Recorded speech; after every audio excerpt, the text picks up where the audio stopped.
Welcome to the fourth episode of the Bulldozer Fantasy Football Podcast. Happy to be here. Happy to have you guys listening. Super pumped that the NFL Draft is less than a week away. We've got some action going on for all of our Dynasty playing fans, and that should be something to look forward to. We got the first round on Thursday next week, 2 and 3 on Friday, and then 4, 5, 6, and 7 on Saturday, I believe. It's all in Kansas City, so should be exciting because they won the Super Bowl. It should be pretty wild. We'll see if any crazy trades happen. That's always fun. Last year we had A.J. Brown get traded and Marquise Brown get traded. So we'll see what happens this year for us. There's rumors, which we'll get into. But, we've got some fun stuff going on today. We have, news, notes, rumors. Then we also have a mystery box that we'll be opening. I told you about last episode. It's a end zone pylon. We don't know who it's signed by, but it's at least an award-winning football player. So it should range from the likes of Johnny Manziel to Tony Baselli to Mike Allstott to who knows. But there's a list of 75 players, and they didn't even list them all, so we'll see what happens. Should be fun to see what we have inside of that. And then we've got top 5 rookie running backs before the NFL draft, of course. And then we also have a little game that we'll play. See if you can guess a guy by his stats and some other hints. But we'll get into all of that. We're going to start with the news, notes, and rumors. So the tea is being spilled by the media around the league that Trey Lance has been the target of some trade inquiries, which, obviously it depends on where he lands. Right now, it's the Minnesota Vikings that they're talking about, which could be interesting if it involves Kirk Cousins and, Trey Lance isn't a backup. That's awesome for Trey Lance, bad for Brock Purdy. If Trey Lance goes there as a backup, that's not so great for him, obviously. But maybe he develops further and, whatever. We'll see what happens. It'll probably be, more of him not playing and people speculating. But if someone's calling, they probably want a starting quarterback, I assume. And I know that, it's been mentioned Kirk Cousins is in his last year of his deal, so maybe he would be involved in it, which would then be bad for Brock Purdy. But it seems like the 49ers like Brock Purdy as the starter, and that's why all this Trey Lance trade rumors are happening. But they cycle through quarterbacks at this point, and I think Shanahan's looking for someone who can not only stay healthy but just operate the offense and at the next level, past Jimmy G's level, that kind of gets him into the Super Bowl and wins. So I think a couple of trade partners that might be good for Lance would be the Texans. They've got the draft capital, they have the need, and then he would get to play and be fully invested in with another starting regime, because it seems like the 49ers are kind of out on him, unfortunately. But I'd love for the Bucs to trade for him. Obviously the Vikings are an option, but hopefully we'll get a draft night trade, like I said, where he goes somewhere and just ends up at least getting the opportunity to start. But we'll see what happens. We'll analyze it more then when it does, if it does. If not, I'm still kind of rolling into the season that Trey Lance is the starting quarterback for the Niners. And Brock Purdy's still hurt. He's got a rehab. It's not an easy surgery. So I know Darnold's there, but there's no guarantee that he's, on the roster at the end of the year or at the start of the season. But anyways, a bunch of people got banned for gambling, which is interesting. Most notably for the fantasy world is Jameson Williams. Got suspended for 6 games due to gambling, which is dumb. I'm wondering if it's a mistake on, them not teaching the rookies about the rules right, or if it's, just a blatant disregard, of the rules himself. Either way, it's a mistake. And, I don't think it messes up his dynasty value. I think it, if you're in on him, you should still be in on him. If you're out on him, you should be out on him. I think it opens up a buy window if you do like him and you don't have him. Go grab him. If he's explosive. So if he gets on the field, he just needs to get on the field and just stop doing dumb stuff, stop getting hurt. Obviously, the injury wasn't his fault, but it's been a year and a half now that we'll have to wait until he's playing full games for the Lions. He won't be able to practice because he's suspended, so it's not convenient for him. Hopefully, he gets in the work over the offseason and improves. But if the Lions draft a wide receiver and add to that room, don't. That's going to be bad. Then it'll change my outlook on this. But for right now, I think Jameson Williams is still pretty much the same. So, all right, let's move on to top 5 rookie running backs. Not a crazy list if you look at it. I mean, everyone's kind of excited. Everyone was really excited for the 2023 class, and I think I'm kind of in on like the top 6 prospects. And then from there on out, it's like, well, nothing's really a guarantee, and we're gambling in all positions. So Bijan Robinson is obviously my number one. He was asked, I think, earlier this week, why he should be taken in the top 10. I think it was by Roseman of the Eagles, which is kind of where I've been expecting him to go, is 9 to the Eagles, or 10 to the Eagles. 10 to the Eagles, yeah, because Bears have 9. But yeah, he answered with, you won't be just getting a running back, you'll be getting a difference maker. So, I mean, obviously, every fantasy player wants to hear that because they already know he's a difference maker. He knows he's a difference maker. And quite honestly, I think if he does go to 10 to the Eagles, that's just a glorious landing spot. Draft him 1, feel confident. He should be going 1 overall. Don't get cute. Just take him, and you'll immediately be a contender. He's going to score a minimum of he is the dynasty 1 running back already for a reason. He's dynamic. He's elite, and he hasn't even touched the NFL field. So, just take him and be happy with your pick. Be happy that you have the 101. And if you do trade, get a haul. But anyways. Jahmyr Gibbs, 2nd running back overall. There's the possibility that this changes depending on draft. Running backs is one of those spots where I do consider opportunity a lot more. 3-year window, so 3 to 4 year window. I mean, running backs are a dime a dozen for NFL teams. They're starting to go with 2 backs per backfield, and if you're taking into account that each backfield has 2 backs, Jahmyr Gibbs doesn't need to be a workhorse back. He can get elite production from minimal touches, just like other backs, Aaron Jones, Austin Eckler, Alvin Kamara, all in their prime. Obviously, there's the counterparts like Antonio Gibson, Michael Carter, DeAndre Swift, unfortunately, who have not been able to kind of get past that injury barrier or the other teammate barrier or just whatever it is, bad team barrier as well. But Jahmyr Gibbs should be, if utilized like that Austin Eckler, he should be a top 5 fantasy back for at least a period of time in his NFL career. But with all rookies, you're going to be taking a big risk. I would take probably, the top 2 quarterbacks and possibly, the top receiver over him before, because he is still a running back and he's got to get utilized and he's got to go to the right system. But right now, yeah, he's behind Bijan, about 2 tiers down because Bijan's just that elite. Anyways, moving on to number 3, Zach Charbonnet. If drafted by the Bengals, I'm going to move him up because Gibbs obviously is good, but Zach Charbonnet is a big-bodied pass catcher back.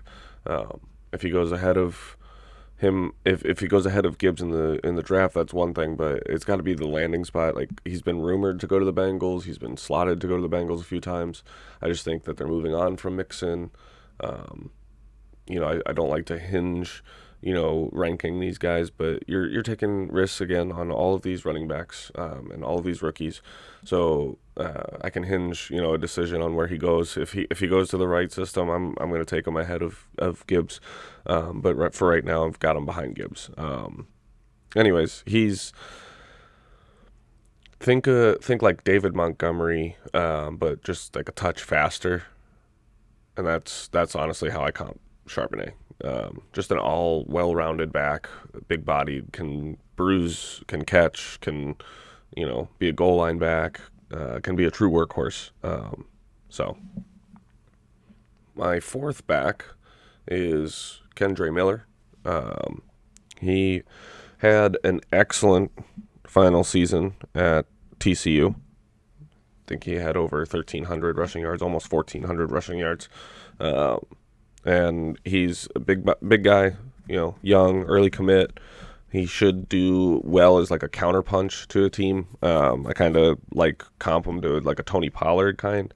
A little slower, obviously, but definitely an explosive, if he goes to the right situation, ideally I'd like to see him behind a Nick Chubb in Cleveland, replacing Kareem Hunt, who also needs to find a team. But anyways, we're just seeing NFL teams go to more of a 1-2 punch, and Kendre Miller could be that second punch that just surprises defenses, takes the top off, hits the hole quick with 10 to 12 touches a game, could be, a useful flex play for fantasy. And I do see him. There's a few landing spots, but like this whole running back incoming class is just going to completely change the entire guard, in my opinion, of the NFL. That's why I think some of these older backs haven't been signed, like Dalvin Cook, Zeke Elliott, Kareem Hunt. You've got a bunch of young guys who have similar skill sets and are younger and faster and cheaper, and they're just going to come in and they're going to be hungry and they're not expecting millions of dollars right away. And it's just, that's how the NFL is working at this position right now. And it's unfortunate for, people, but the incoming class should at least get a lot of looks and a lot of, consideration now. So that's good for anyone who's got, back end first and early seconds and mid seconds, because you're going to get a couple of these guys. Like I said in my last episode, Kendre Miller should fall. He's not going to be drafted until like at least probably the late second, early third, maybe even the fourth round. And he'll go to a team where, there's obviously a starter, but this guy could weave his way into a productive role and then eventually a starting role. So anyways, number 5, Devin Achane. Most of my fantasy teams, I like to have a couple of spots on my roster. I look at them as almost not burned spots, like that just you can just play around with, but I do like to go for extremely explosive, like outlier players who just jump off the page in either like one asset or another, either speed, size, a freakish ability to do something that most other players uniquely can't. So, because some players in the past, Tyreek Hill, Darren Sproles, DK Metcalf, just all of the, the naysayers that consistently say, oh, he's fast, but he's slow. Or, oh, he's huge, but he can't, cut. Or, just get a bunch of over and over again people saying that they can't do this or they can't do that, but they're good at this. If they're freakishly fast, NFL teams will find a way to use them, hopefully. And you got to bet on that. And that's what you're betting on with, Achane. So Achane could go to, who knows if he gets to a place like the Chargers where they're trying to kind of replace Eckler. And maybe he could be, a speed, change of pace guy who eventually turns into a pass catching guy. That would be nice. But if you draft him in the late first, early second, where he's slotted to go, you're aiming for a home run. And why not pick the guy who has the juice to do something at the next level? Because that's what he is.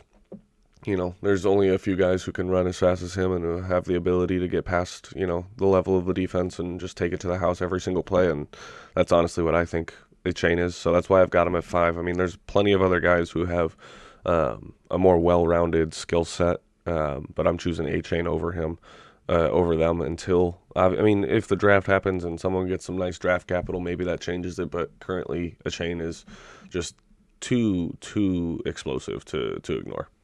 All right, so we're gonna move into the next segment.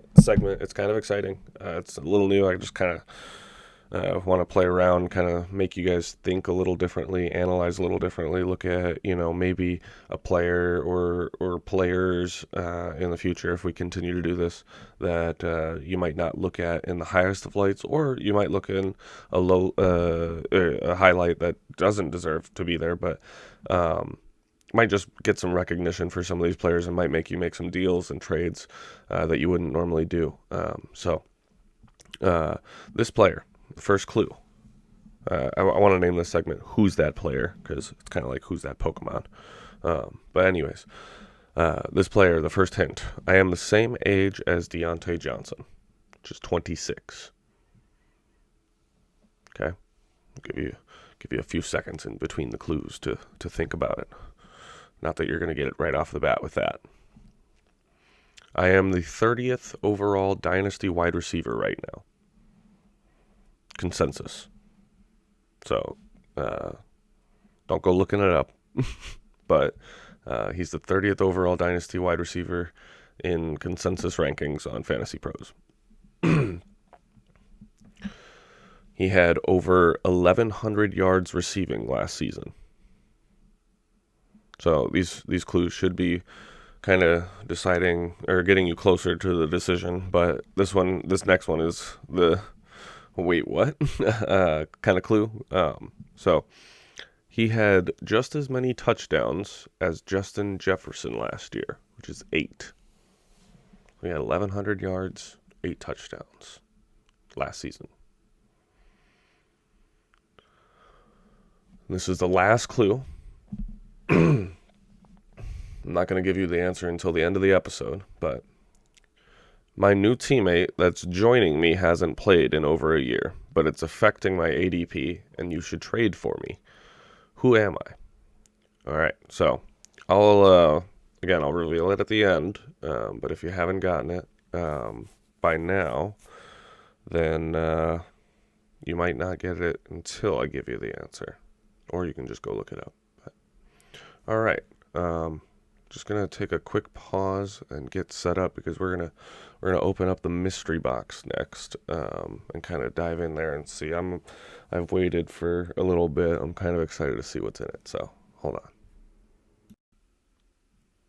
All right, just to prove to you guys I haven't opened it. Sealed. Right. Feels heavy for an end zone pylon, to be honest. It feels really heavy.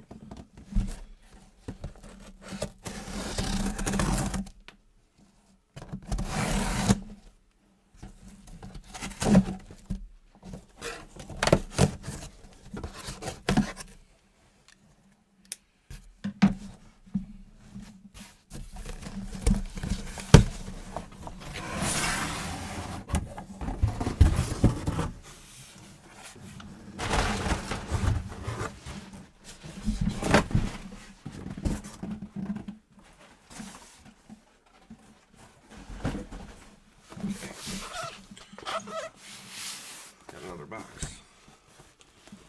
Tamper evident tape. Oh, they know if it's mystery.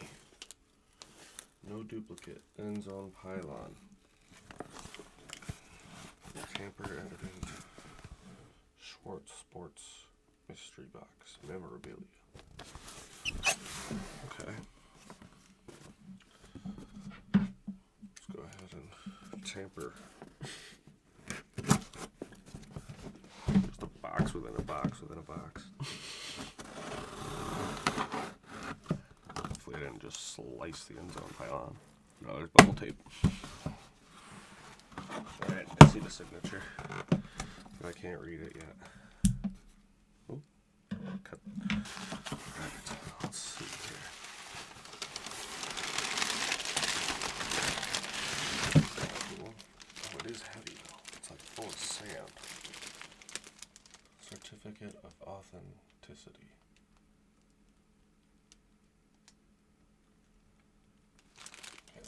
missing out this Jackie Smith.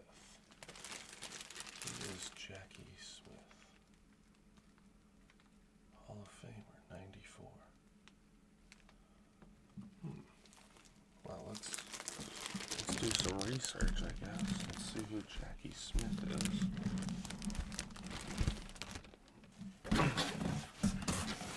Get to learn a little bit. That's exciting. I don't know off the top of my head who that is. It's probably someone on the defense or not as fantasy relevant because I don't know, and I'm very invested in that. So let's find out who Jackie Smith is. Hall of Famer, it says 94. All right, Jackie Smith. NFL.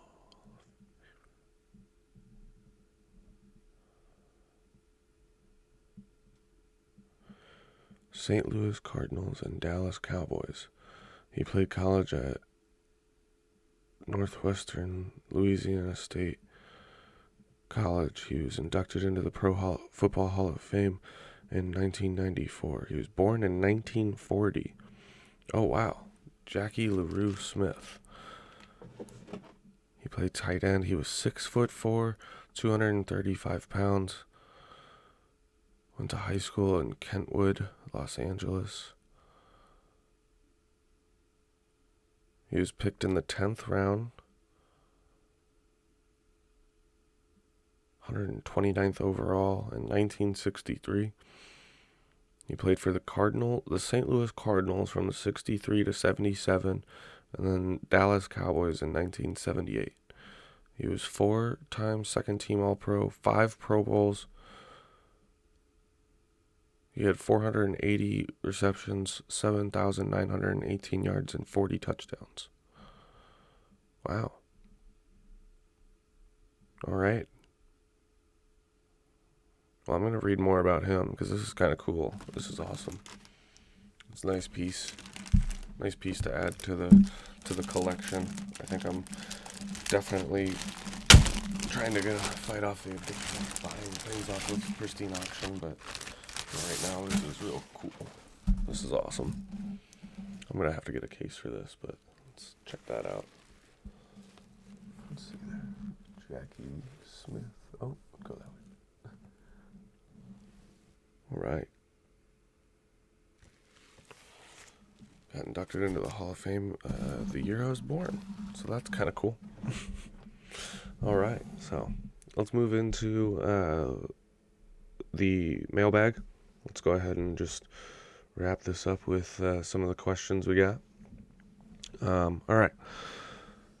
So it's a little bit smaller, but, it's a little during the dead season. So quite honestly,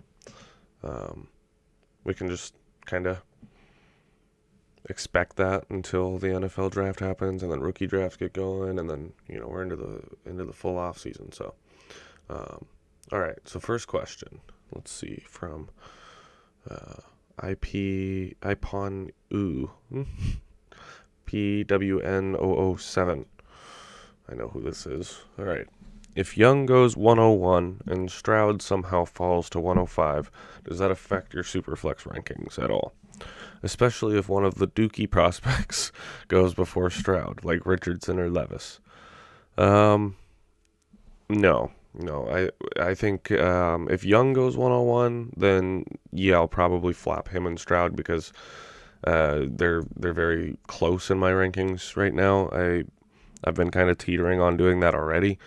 But yeah, no, I've got Stroud 1 still, Young 2, Richardson 3, Hooker 4, and Levis 5.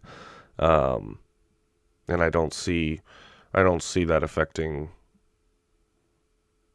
how it would happen. I mean, I don't see it happening at all. I think it goes Young 101 right now, Stroud 102. And then Richardson, honestly, might be 103 with a trade to that position. Watch the Cardinals. The Colts might trade up. Apparently, they like Levis. So who knows? But yeah, currently I am a 100% solid on my rankings. Probably won't change unless, yeah, I mean, if Stroud falls down, I mean, it's like, the people who are doubting Mahomes or even Watson or, you know, all Josh Allen, like all of the quarterbacks who have fallen, Hurts, like you just got to trust your rankings and hope that, the NFL sees it the same way. But um, next question, Jacob Weisbrod. I didn't take your advice and went and got Hurts. Ended up being Hurts, Lockett for the 103, 109, Dotson, and Juju. What are your thoughts? I appreciate you listening. I do not appreciate you not taking my advice, my guy. No, I'm kidding. That's a great trade for you. I like Hurts, obviously, and Lockett in that side of the deal because if you look at it, like Lockett and Juju are going to have the same amount of years left in the NFL probably, just from a standpoint of production and like probably 2-3 years left on both of them. If Juju does well in his new team because he's already on his third or fourth team, Lockett's with the same offense, so I think you upgraded there. And then it's Dotson 109, 103. I like Dotson going forward, especially if Washington gets a quarterback to throw the ball around a little bit more. But the 103, what you're hoping there, I assume with that team taking all of that stuff is just to be able to get the similar production from the 103 quarterback that you're probably going to take. And then everything else is just gravy on top, and you're pushing for depth because you're probably a team that needs it. That would be the only logical decision to trade Hurts, I think. But if you don't need depth and you're trading Hurts, then I'm kind of confused because Hurts is just that elite upside, just a crazy game breaker for your fantasy team and scores so many points and just has a great offense and just can run, can throw, he's quarterback sneaking it in all the time. And I just, yeah, you want Hurts out of that deal. You want Hurts and Lockett, obviously, on that side, but you're taking a gamble, you're taking a risk, and if you need the depth, that's the move you have to make. But it's not, maybe you could have gotten more out of Hurts, I think, just because he's up there with Josh Allen, Mahomes, now, and there's only one person in that deal that stands out, and it's Hurts. So, all right, as always, thank you for listening, and I appreciate anyone who's tuned in, and we'll post another one next week after the draft or during the draft essentially, and we'll have some reactions hopefully to some trades and some crazy news and some stuff going on. So I appreciate it. Leave some questions, leave anything, like, subscribe, do all of the things on there. But for now, bye-bye. And if you were wondering, the answer is Christian Kirk.